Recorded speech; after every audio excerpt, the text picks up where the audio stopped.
सितंबर का अर्थ है 7वां, लेकिन बाद में ये 9वां महीना बन गया।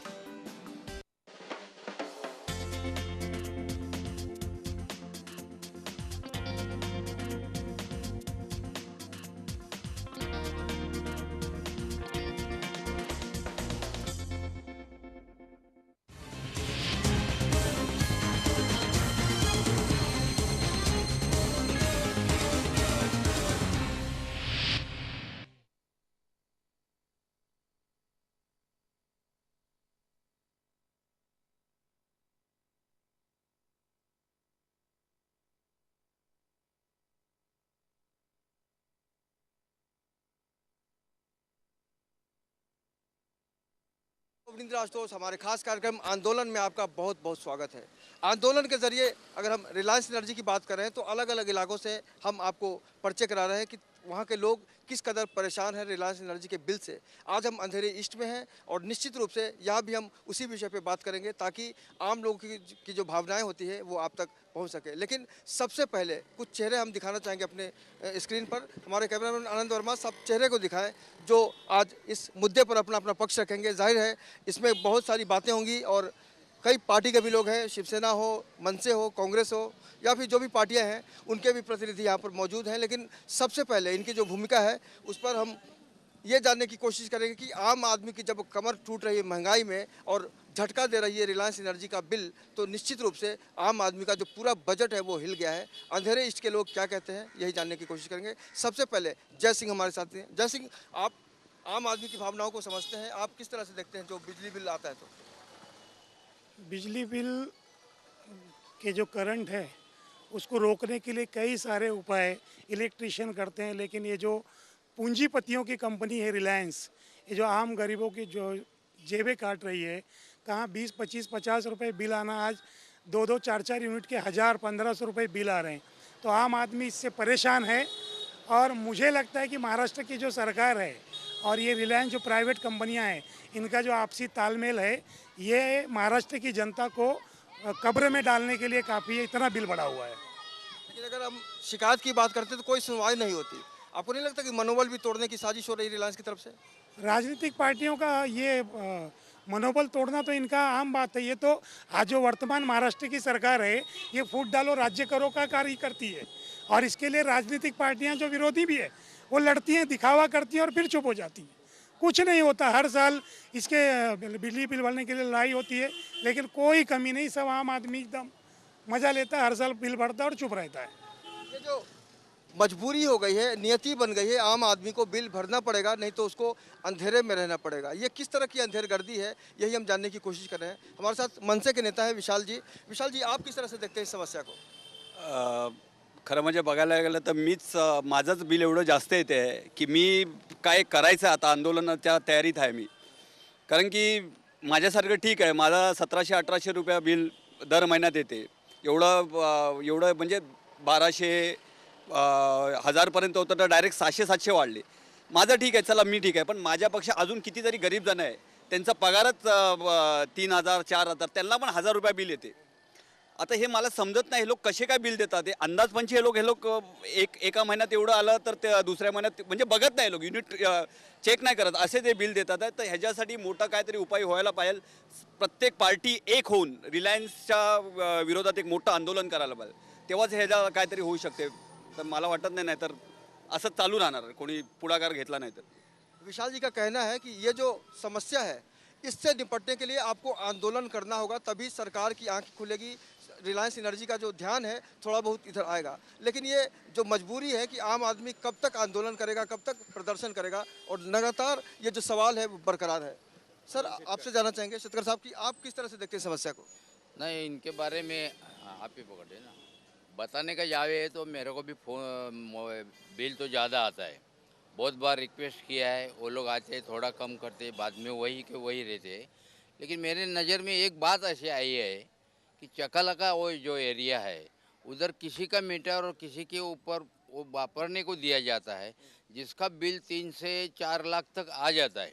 उनमें से जब हम लोग कुछ ना कुछ बात करें, उस टाइम पे वो लोग उस पार्टी को जाके मिलते हैं, ताकि मीटर भी उनका नहीं है, और उनमें से 1 आध लाख रुपया लेते फिर जाते। ये कहने का कारण मेरा ये है कि इधर 4-5 हज़ार रुपये जिनका बिल होता है उनका मीटर कट करते हैं, और जिनका 4-5 लाख बिल होता है उनका मीटर वैसे के वैसा रख देते। तो रिलायंस का एक खेल क्या है, ये हमें बताना जरूरी है। अक्सर हमने सुना है कि समर्थ को नहीं दोष को, जो समर्थ होते हैं उनकी गलतियों को माफ़ कर दिया जाता है, क्योंकि अगर आप गरीब हैं तो आपकी गलती देखी जाएगी। सुनील जी हैं हमारे साथ। सुनील जी, आप किस तरह से देखते हैं आम आदमी के साथ जो भेदभाव होता है?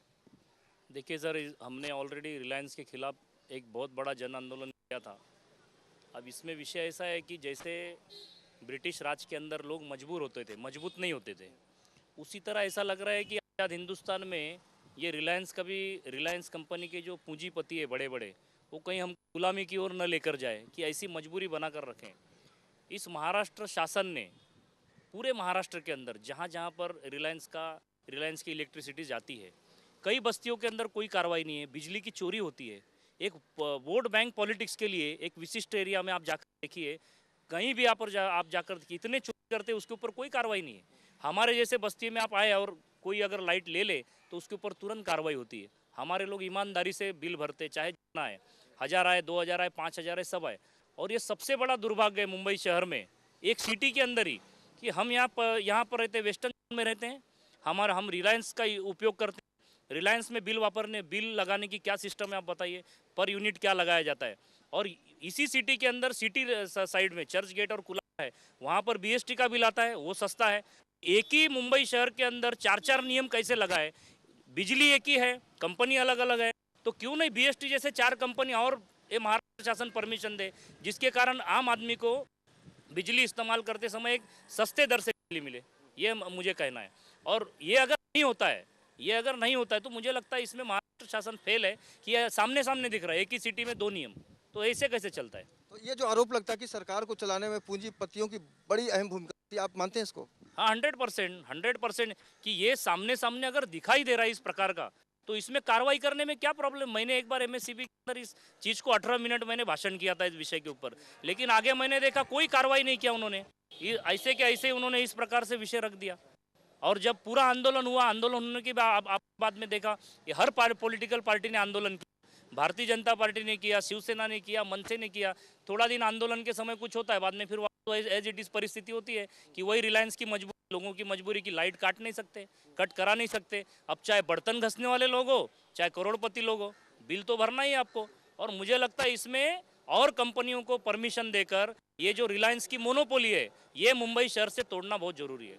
ये बहुत ही अच्छा वैकल्पिक व्यवस्था की बात कर रहे हैं। अगर आपके पास ऑप्शन नहीं है तो आप कुछ नहीं कर सकते, लेकिन सुनील जी की बातों को अगर ध्यान से सुना जाए, समझा जाए, तो एक ऑप्शन हो सकता है। और सरकार को निश्चित रूप से आम आदमी की भावनाओं को समझते हुए ये कदम उठाना चाहिए। और क्या कहते हैं लोग, ये जानते हैं। सर, आप किस तरह से देखते हैं जो महंगाई में रिलायंस का जो बिल आता है?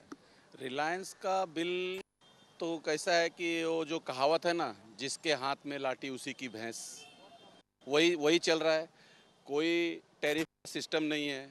अभी सुनील जी ने बताया एक ही शहर में 2 टैरिफ चल रहा है। ये कौन से कानून आता है, ये मुझे समझ में नहीं आया अभी तक।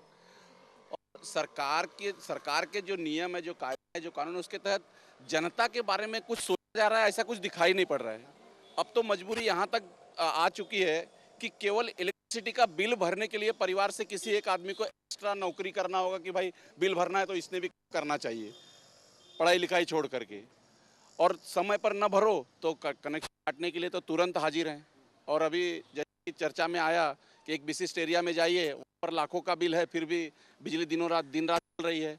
और यहाँ अगर 1-आध महीने का बिल रुक जाता है तो कनेक्शन काटने के लिए तैयार हैं, FIR करने के लिए तैयार है कंपनी। तो जो कहीं पूंजीपतियों का जो ये चल रहा है सिस्टम, इस सिस्टम को कहीं ना कहीं सरकार ने, महाराष्ट्र सरकार ने इसके ऊपर काबू करना चाहिए। और उनको जो मोनोपोली है, मोनोपोली को खत्म करके और जनता के हित में कोई ना कोई निर्णय लेना चाहिए, तभी जाकर के इसका कोई निवारण होगा। सारी पार्टियां मिलकर के, जैसे विशाल जी ने कहा कि सारी पार्टियों ने मिलकर के एक जन आंदोलन करना चाहिए। मुझे याद है बहुत बड़ा जन आंदोलन भारतीय जनता पार्टी ने किया था, उसका क्या रिजल्ट आया कुछ पता नहीं है अभी तक। और आगे भी चल करके खाली आंदोलन से कुछ होना नहीं है। सरकार जब तक इसमें हस्तक्षेप नहीं करेगी तब तक पूंजीपति सुनने वाले नहीं है। ये सरकार के ऊपर अब सवाल उठ रहा है, लेकिन सुनील जी, अगर हम आम आदमी की बात करें तो उसको सपना दिखाया था अरविंद केजरीवाल ने कि हम सस्ती बिजली देंगे और सरकार आनंद फानन में बन गई। मोदी जी ने भी पिछले दिन कहा कि अच्छे दिन आएंगे। इन सारी गतिविधियों को आप किस तरह से देखते देखिए, एक बात है कि अच्छे दिन आएंगे, ये 20 दिन में तो आने वाले नहीं है। एक दिल्ली में हो चाहे महाराष्ट्र शासन में हो, एक ईमानदार सरकार चलाने के लिए ईमानदार आदमी कोई बैठे तो उसको बैठने के बाद लोग काम भी करने देना चाहिए। एक पहली बात। दूसरी बात, आपने देखा दिल्ली की पूरी तिजोरी खाली करके सब निकल गए, जितना हजारों करोड़ बोझा है वो डाल के निकल गए। अब अगर हम बोले कि 4 दिन में अच्छे दिन आ जाए तो ये होने वाला नहीं। कुछ कड़वा निर्णय होगा, उसको सामना करना पड़ेगा को। और उसी तरीके से अगर महाराष्ट्र शासन इस प्रकार का निर्णय ले कि सभी लोगों को मालूम है कि जो यहाँ के अपने मुख्यमंत्री हैं वो मुख्यमंत्री कोई निर्णय नहीं लेते, किसी फाइल पे साइन नहीं करते, कोई प्रोजेक्ट नहीं है, कोई डेवलपमेंट नहीं है, कोई किसी विकास नाम नहीं है, सिर्फ बात करते रहते हैं। और ये हम नहीं कहते, ये सत्ता में बैठे हुए कांग्रेस और राष्ट्रवादी के लोग ही कहते हैं, उनके आमदार कहते हैं, उनके मंत्री कहते हैं। तो मुझे लगता है महाराष्ट्र तो पूरा खत्म हो चुका है, कोई डेवलपमेंट नहीं है। ऊट सूट सब जा रहे हैं गुजरात की ओर, ऊट सूट सब जा रहे हैं गुजरात की ओर। तो महाराष्ट्र जो एक नंबर का राज्य हुआ करता था, हम भी महाराष्ट्र में रहने वाले लोग हैं, हम भी महाराष्ट्रियन हैं, हमारे मन में भी एक ये होती है कि भाई महाराष्ट्र एक नंबर पे कब आएगा पूरे देश के अंदर, उसके लिए क्या किया। लेकिन इस मुख्यमंत्री से कुछ होगा ऐसा हमको लगता नहीं है। जबकि अपना प्रदेश बहुत समर्थ भी है। समर्थ है, सबसे बड़ा इस पूरे हिंदुस्तान में कोई सामर्थ्यशाली प्रदेश है तो उस प्रदेश का नाम है महाराष्ट्र। और उसका निर्णय लेने में जो मुख्यमंत्री बैठा है वो कुछ करेंगे ही नहीं। और पूरे मंत्रिमंडल देख रहे हैं आपकी पटा रहे हैं कि कभी हटेगा कभी हटेगा, लेकिन दिल्ली जा रहे हैं, सेटिंग करके आ रहे हैं, फिर बैठ रहे हैं। तो हटने का कोई नाम नहीं है, न महंगाई पे काबू है, न कोई डेवलपमेंट में। आप मुझे बताइए ना, जब से मुख्यमंत्री बने एक कंप्लीट हुआ मुझे बताओ, एक प्रोजेक्ट भी नहीं। आपने देखा होगा मेट्रो रेल का प्रोजेक्ट खत्म हुआ, 3 साल में कहा था 9 साल में किया, और उसका 1000 करोड़ रुपया और बढ़ा दिया प्रोजेक्ट कंप्लीट करने के अंदर। उसकी व्यवस्था भी अव्यवस्था में बनी हुई है। तो हर चीज को अगर 1 रुपए में बनने वाली चीज है वो 4 रुपए में बनाएंगे तो ऑटोमेटिकली बोझा तो पब्लिक पे आने वाला है। अब याद करिए, नितिन गडकरी पीडब्ल्यूडी मिनिस्टर थे, 1000 करोड़ का काम होता तो 300 करोड़ में करते, 2000 करोड़ का होता तो 1300 करोड़ में करते थे। सबने देखा है अपने आंख से कि युति शासन के अंदर काम किस प्रकार से हुआ है इस महाराष्ट्र के अंदर। उसका एक काम भी तो एग्जाम्पल दिया जाए कि पूरे महाराष्ट्र डेवलपमेंट का क्या काम किए। कुछ काम नहीं किए, खाली जातिवादी, ये अल्पसंख्यक, ये बहुसंख्यक, इसके ऊपर ही राजनीति चलने वाली है। मुझे लगता है इस महाराष्ट्र को भी, महाराष्ट्र शासन को इस बार है सरकार, उसको दफन करना बहुत जरूरी है। महाराष्ट्र की सरकार है उस पर सवाल हो रहा है, लेकिन पिछले दिनों हमने देखा कि महाराष्ट्र नवनिर्माण सेना का जो अध्यक्ष है राज ठाकरे जी ने इच्छा व्यक्त की थी कि अगर हमको बहुमत मिलता है तो हमारी सरकार बनेगी और मैं सीएम बनूंगा। विशाल जी, अगर राज ठाकरे साहब सीएम बनते हैं तो आपको लगता है कि आम आदमी राहत पाएगा रिलायन्स की एनर्जी से? जरूर जरूर, साहेब समज मुख्यमंत्री झाले तर चांगलं होणार। महाराष्ट्राच्या सगळ्या जनतेला जे जे एवढ्या वर्षापासून झालं नाही ते काहीतरी चांगलंच होणार हे आम्हाला सर्वांना वाटते आणि आम पब्लिकला वाटते। जसं दिल्लीला आता मोदी आहे, तसं महाराष्ट्रामध्ये राज ठाकरे साहेबच पाहिजे। म्हणजे उद्धव साहब के बारे में जय बहुत ज़्यादा जानते हैं। जय, आपने पिछले दिनों ये भी सुना होगा कि उद्धव साहब ने भी इच्छा व्यक्त की है सीएम बनने की। राज ठाकरे हों, उद्धव ठाकरे हों, सीएम कोई भी बन सकता है जिसको जनता चाहेगी, लेकिन क्या इनके आने से महाराष्ट्र में जो समस्याएं हैं उसको आप किस तरह से देखते हैं, होगी? मुझे जहाँ तक लगता है कि उद्धव ठाकरे जी एक राष्ट्रीय नेता हैं और आज तक उन्होंने जितना भी विषय रखा है वो विषय उन्होंने पूरा किया है। जिस तरह से शिवसेना प्रमुख जी बोलते थे कि ये मैं करूँगा और उनके भरोसे ही हो जाता था। अभी विशाल जी ने जो बोला उससे मैं ठीक है, उनकी भावना की कदर करता हूँ कि राज साहब सीएम बने, लेकिन सबसे पहले उनको सीएम बनने के लिए जातिवाद की राजनीति से उठना पड़ेगा। गरीब के पेट में जो दर्द है, जो बिजली का बिल पड़ा है, जिस विषय पर हम बात कर रहे हैं, बिजली का बिल विशाल जी के घर में भी उतनी यूनिट जलती होगी, आम आदमी के घर में भी उतनी यूनिट जलती है। सबसे पहले विशाल जी मन से कहें, मैं भले किसी भी पार्टी से हूँ, जुड़ा हूँ, आम आदमी हूँ, लेकिन अगर वो दोनों का बिल कम होगा, हमारे पेट की भूख कम होगी, तब जाके हम इस बात पर विचार करेंगे कि अगले मुख्यमंत्री उद्धव हो या राज जी हो या नितिन गडकरी जी हो या जो कोई और भी हो।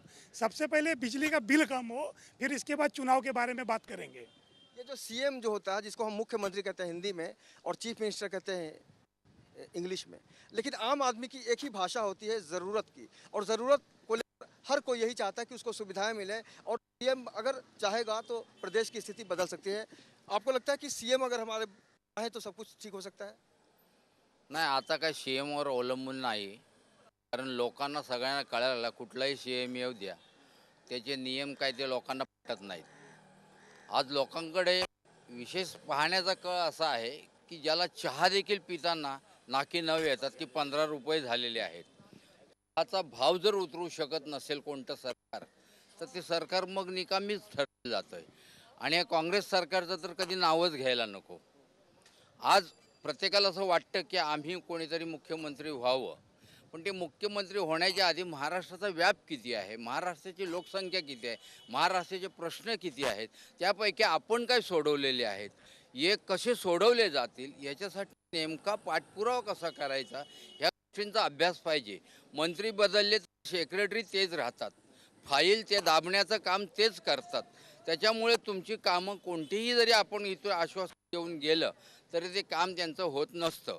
2 वर्षाचं असा ठराव होता की मोफत घरं ही देण्याचं आहे, पण आज 20-20 वर्ष व्हायला आली आहेत, त्यांना घरच मिळालेली नाही आहेत. हा जो ढिलाईपणा आहे याच्यामध्ये मग मुख्यमंत्री काय करतात, झोपा काढतात का? त्याने एकच ठरवलं पाहिजे की जी फाईल गेली मला 2 वर्षामध्ये याचा जाब पाहिजे, झालं की नाही झालं, आणि का झालं नाही तर ताबडतोब त्यांनी कारण विचारलं पाहिजे. हे काम 1 वर्षाच्या आत व्हायला पाहिजे.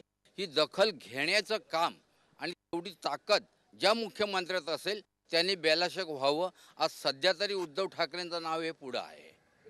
तो एक सीएम को लेकर जो एक उम्मीद होती है, जो विवाद होते हैं, उसको हम आपके सामने पेश कर रहे हैं। लेकिन फिलहाल यहाँ पर जो सवाल है वो है रिलायंस एनर्जी के बिल से परेशान उन लोगों का जिनका बजट डगमगा गया है, और जो महिलाएं होती हैं उनके ऊपर पूरे घर की जिम्मेदारी होती है, खासकर रसोई की। यहाँ पर आपसे जानना चाहिए, जब बिल आता है तो आपका बजट पे कितना असर पड़ता है? भाई बिल से सब परेशान हैं। हम लोग तो गरीब हैं, इतना पैसे वाले तो हैं नहीं, लेकिन अभी क्या, जो आएगा जितना आता भरना ही पड़ता है ना, इस तरह से। आप क्या कहेंगे बिजली बिल के बारे में? रिलायंस की जब हम यही कहेंगे कि जिसके पास 5,000 6,000 तक पेमेंट है, वो कैसे बच्चे लोग के एडजस्ट करेंगे, कैसे अपना घर का खर्चा चलाएंगे, कैसे पढ़ाई लिखाई देखेंगे, वो सब तो औरत लोग को झेलना पड़ता है। ये हम यही सोचते कि इसका जल्दी से जल्दी इसके कम किया जाए बिल। सुनील जी, जिस तरह से आपने ऑप्शन की बात की, तो संभव हो सकता है, लेकिन इच्छा शक्ति की अगर हम बात करें तो आपको नहीं लगता कि यहाँ पर जो सरकार है उसके रहते हुए आप नहीं कर सकते?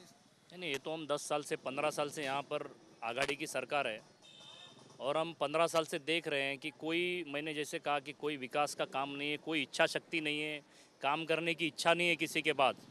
कौन मुख्यमंत्री बनेगा ये प्रश्न सेकेंडरी है।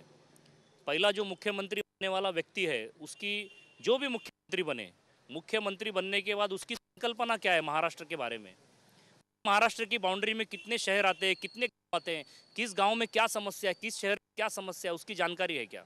और मैं सबसे बोलता हूं कि महाराष्ट्र नंबर 1 पर था, और महाराष्ट्र अगर नंबर 1 पर आना चाहिए तो यहाँ पर नरेंद्र मोदी जैसे मुख्यमंत्री कोई बने महायुति की ओर, तो ही इसका कोई निपटारा होगा। मैं तो कोई भविष्यवाणी या ज्योतिष नहीं, मेरे दिमाग में एकदम क्लियर है कि आने वाले विधानसभा चुनाव में महायुति का मुख्यमंत्री 100% बनना है। कौन बनेगा ये पता नहीं, कौन बनेगा ये आज हम कह सकते हैं, तो रिजल्ट आने के बाद पता चलेगा। रिजल्ट आने के पहले महायुति के लोग डिसाइड करते हैं, उसके बाद पता चलेगा। लेकिन 4 साल का जो ट्रैक रिकॉर्ड है, 95 से लेकर 99 तक सरकार चली है, उस सरकार में मुझे लगता है कि 4.5 साल का युति का शासन और 15 साल ये आघाड़ी सरकार का शासन, जितना 4.5 साल में काम हुआ, 15 साल में तो 50% भी इन्होंने काम किया नहीं, ये सभी लोगों को मालूम है। और युति शासन के अंदर जो डेयरिंग थी, जो इच्छा शक्ति थी, जैसे 4.5 साल के अंदर 55 फ्लाईओवर बन गए, मुंबई पुणे एक्सप्रेस हाईवे नितिन गडकरी जी ने बनाया, और एक इच्छा शक्ति होती थी बाला साहेब ठाकरे उस समय के ऊपर हर काम के अंदर फॉलोअप करना, युति के अंदर बहुत अच्छा वातावरण होना, नई नई सरकार आई थी, लोग नौजवान होकर काम करते थे उसके अंदर, वही फिर से वातावरण महायुति के बारे में अभी फिर से आया हुआ है। तो मुझे लगता है कि इस सरकार का जाना और महायुति का आना, उसके बाद ही मुझे लगता है ये रिलायंस एनर्जी की जो मोनोपोली है वो टूटेगी, नहीं तो मुझे नहीं लगता है कि ये कभी टूटने वाली है। ये एक अहम सवाल है, रिलायंस एनर्जी की मोनोपोली की बात कर रहे हैं। जाहिर है हर कोई चाहता है बदलाव, महंगाई से निजात पाना चाहता है, क्योंकि उसका जो बजट है वो गड़बड़ हो गया है। सर, आप किस तरह से देखते हैं इस समस्या को? मुंबई में 4 कंपनियां सप्लाई देती है, एमएससीबी, रिलायंस, टाटा और बेस्ट। और 4 कंपनियां जब सप्लाई दे रही है तो 4 कंपनी के जो टैरिफ प्लान है वो अलग अलग है, उनके रेट अलग है। सबसे फर्स्ट इसमें कंपनियों में अगर नाम गिना जाएगा तो है रिलायंस। जब BSS कंपनी हुआ करती थी तो बहुत सारी फैसिलिटी फ्री में दिया करती थी, जो उनको मुनाफा होता था उस मुनाफे में लोगों को बहुत सारी सुविधाएं मिलती थी। लेकिन आज रिलायंस का जिधर 36 रुपये डिपॉजिट या 126 रुपये डिपॉजिट मीटर का हुआ करता था, वहाँ पे आज वो लोग 1800 रुपया 2100 रुपया मनमानी के जरा से मनमानी के मुताबिक अपना वो लोग पैसा ले रहे हैं। और आम आदमी इस बात से परेशान है, उनको पता नहीं चलता है कि ये पैसा किस हेतु लिया जाता है या किस काम से लिया जाता है। जो पैसा वीसा नियामक आयोग जो है उन्होंने इनको बताया कि ये इस तरह से चलना है, उसका पूरा उन लोगों ने माँ वाट लगा दिया है। उनको बिल्कुल मानते नहीं है। रिलायंस आज इतना आदमखोर शेर के जैसा हुआ है, उस शेर को अभी गोली डाल के ख़त्म करना बहुत ज़रूरी है। बहुत सारे लोगों के पास डिपॉजिट का पैसा जो है वो रिलायंस अगर कोई ट्रांसफ़र करता है तो उसको ट्रांसफ़र नहीं करती, वो पैसा रिलायंस ने लेके बैठी है। अगर कोई नया आदमी आता है तो उसका बकाया होगा जूनियर कंज्यूमर का, तो नए से वसूल करती है। लेकिन नया जो कंज्यूमर आता है उस नए कंज्यूमर को जूने आदमी जो पार्टी रहती है उसका डिपॉजिट ट्रांसफ़र नहीं करती है। ऐसे बहुत सारे घोटाले रिलायंस में है। उसका ऑडिट जिस तरह से दिल्ली में ऑडिट होगा उस तरह से इस मुंबई शहर में सप्लाई करने वाले रिलायंस सबसे बड़ी कंपनी है, उनके पास ज़्यादा 25 लाख ग्राहक है। मैं उनके साथ BSS जब थी तब हम लोगों ने काम किया है, तो हम लोग जानते हैं कि उनका मुनाफा कमाने का तरीका अलग था। आज रिलायंस एनर्जी 200, 300, 400% या 1000% भी मुनाफा कमा रही है, ऐसा लगने लगा है। और आम आदमी तो ख़त्म हो चुका है कि इन लोगों के जो बिजली के जो संकट से किस तरह से निजात पाने का उनको समझ में नहीं आ रहा है। हमारी एक भगिनी शुभ उनका पूरा नाम नहीं आता है, उनका आग भी फट गया था। लास्ट टाइम हम लोगों ने सांता क्रूज में जो आंदोलन किया था उसमें पुलिस के लाठीचार्ज में उनका हाथ आग भी टूट गया है। तो पुलिस के बल से रिलायंस ने अनेकों बार जो बिजली का आंदोलन करने वाली किसी भी पार्टी का आंदोलन हो उनको दबाने की कोशिश की है, दबा दिया है। उसके लिए रिलायंस को जो जो जो उनका रेट है वो जो रेगुलर अथॉरिटी है इलेक्ट्रिक की, उनको चाहिए कि ठीक से उनको ये करना चाहिए, कंट्रोल करे। और चारों कंपनियों का जो रेट है वो सेम होना चाहिए। एक ही शहर में 4 कंपनियां सप्लाई दे रही है और अलग अलग रेट है, तो ये तो बहुत बड़ा नाइंसाफ़ी लोगों के ऊपर है। 4 कंपनियों में सबसे भ्रष्ट कंपनी अगर नाम किसका लिया जाएगा तो रिलायंस कंपनी और अंबानी कंपनी। अगर सुनील जी आपसे संक्षेप में जानना चाहें, मोदी जी के बहुत करीबी माने जाते हैं अंबानी बंधु, अनिल अंबानी, उस जो नज़दीकी है उसका कुछ फ़ायदा असर हो सकता है आम आदमी के ऊपर? देखिए फ़र्क ऐसा है, आपको बता दूं, आपने जैसे बोला नज़दीकी है, अब बात ऐसी है कि रिलायंस एनर्जी के जो मालिक है अंबानी बंधु, ये मोदी को चला रहे हैं कि मोदी उनको चला रहे हैं। तो मोदी को कोई चला नहीं सकता है, क्योंकि मोदी भ्रष्ट नहीं है। जो भ्रष्ट है उनको प्रॉब्लम है कि टेबल के नीचे से माल लेने के बाद सौदा होता है। मोदी सौदा करने वाले में से नहीं है, और उन्होंने गुजरात में करके दिखाया है। अंबानी लोगों का काफ़ी प्रोजेक्ट है, लेकिन जो मोदी बोलते हैं और पब्लिक का हित देखने के बाद वो निर्णय लेते हैं। अपना हित उनका कुछ है ही नहीं, जो देश का हित होगा वो मोदी का हित होगा। इसके लिए अंबानी जैसे कई लोग भी हिंदुस्तान में आए तो मोदी जैसे ईमानदार आदमी को कोई फ़र्क पड़ने वाला नहीं है। चलिए, बिल्कुल सही बात है। आपका क्या सोचना है इस बारे में कि जो मोदी साहब हैं, अंबानी साहब हैं, बहुत करीबी माने जाते हैं? नाही, रिलायन्सचे जे अंबानी आहेत ते सगळ्यांकडेच जातात. कोण मोठा नेता असला तर पहिली तिकडे ते चापलुसी करायला जातात. तर त्याला हे करतात. ते नेत्याचं काय हे नाही, प्रश्न नाही. नेत्याकडे सगळे येतात, सगळे उद्योगपती येतात.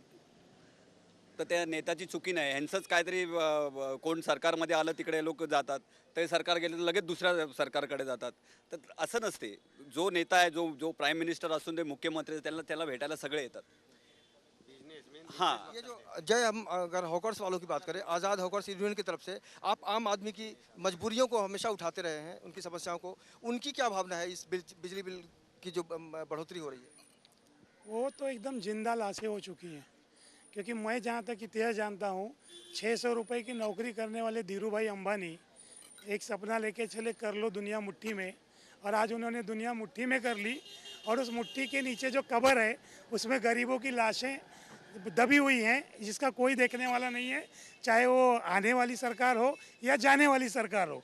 उनके क्या रिश्ते हैं इस पर मैं बोलना नहीं चाहूँगा, लेकिन इतना तय है कि जितनी भी सरकारें आती हैं वो पूंजीपतियों की सरकारी हैं, गरीबों को सुनने वाला कोई नहीं है।